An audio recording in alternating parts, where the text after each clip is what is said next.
یمن میں جنگ نے بچوں سے ان کا بچپن تک چھین لیا ہے۔ حوثی باغیوں نے اسکولوں اور گھروں سے بچوں کو زبردستی اٹھا کر انہیں جنگ کے آتش کدے میں جھونک دیا ہے۔ ماہرین مانتے ہیں کہ بچوں کے ذہنوں پر جارحیت اس طرح اثر انداز ہو گئی ہے کہ کسی کو جان سے مار دینا اب ان کے لیے سب سے آسان کام ہو گیا ہے۔ تو آپ دیکھیے ہماری یہ خاص رپورٹ۔ مجھے اجازت دیں، آداب۔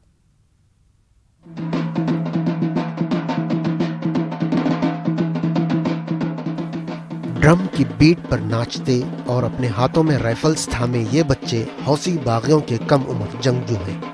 حوثی باغیوں نے ان بچوں کو بھی جنگ کے آتش کدے میں ڈھکیل دیا اور ان سے ان کا بچپن چھین لیا۔ ان بچوں کو ان کے اسکولوں اور گھروں سے زبردستی اٹھا لیا اور پھر انہیں ٹریننگ کیمپ میں بھیج دیا گیا۔ کچھ بچے حوثیوں کے قبضے سے بھاگنے میں کامیاب ہو گئے اور کچھ کو یمنی حکومت کی فوج نے پکڑ لیا، جنہیں بعد میں سعودی عرب کے ذریعے چلائے جا رہے باز آباد کاری سینٹر میں بھیج دیا گیا۔ انہی بچوں میں 2 بچے ہیں، صادق اور کہلان۔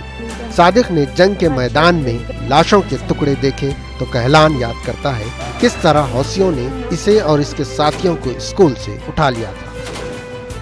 ونزلت اذا تحت السائل وان هذا طيران قصف في الموقع وهم فيها اطفال يعني واطفال انا اعرفهم نزلهم. انا ذاك الساعه حسيت بالخوف يوم نزلوا الاطفال اللي عندي، بعضهم من هؤلاء الكبارات مقاتين يعني جسعاف خشوا في السائل تحت الشجر وطلعوا يندروهم جثث قدم قطملين، حد على رقبتهم، حد قطم من ايدهم، ما عاد شي يعني مقطم القدم، يلفون بين شوالات ويشلهم. جت طاقم لي للمدرسة قالوا امشوا يا هؤلاء، قلنا وين؟ قالوا امشوا بادلكم ندير المدرسة علاقيات وهؤلاء شمال. مشينا وكنا من المدرسة، كانوا ينقلونا من مدرسة لمدرسة، كنا نقول وين؟ قالوا فاتكم المدرسة الفلانية. لما وصلنا صنعاء ودخلونا المدرسة واخذوا معنا دورات ونزلونا الجبهة من حيث تخصصت ليش أنا من حيث الجبهة، يطلع المدد والتدريب هذا والسلاح في هيلة. صادق نے کہا کہ اس نے ہمیشہ کیمپ سے نکل بھاگنے کے بارے میں سوچا، مگر موت کے خوف نے اسے کیمپ میں روکے رکھا۔ ان بچوں سے حوثی باغی مختلف کام لیتے ہیں۔ انہیں دشمن پر فائرنگ کرنے کے لیے میدان جنگ میں بھیجا جاتا ہے۔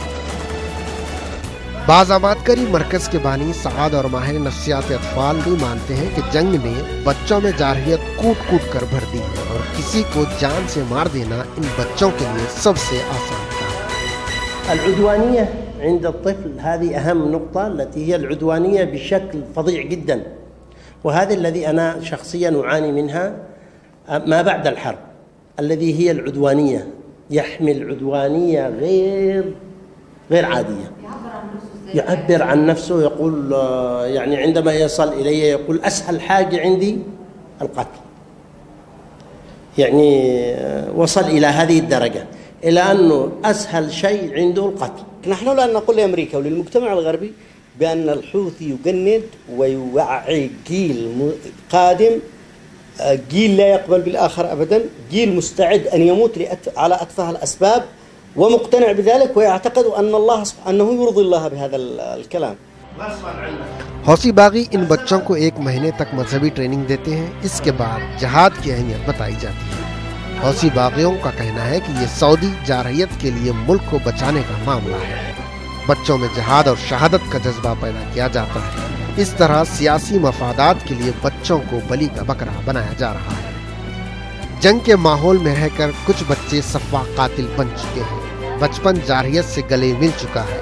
اب یہ بچے اپنی معمول کی زندگی کی جانب کب لوٹیں گے، یہ تو جنگ کے خاتمے پر منحصر ہے۔ اڑنے دو پرندوں کو ابھی شوق ہوا میں، پھر لوٹ کے بچپن کے زمانے نہیں آتے۔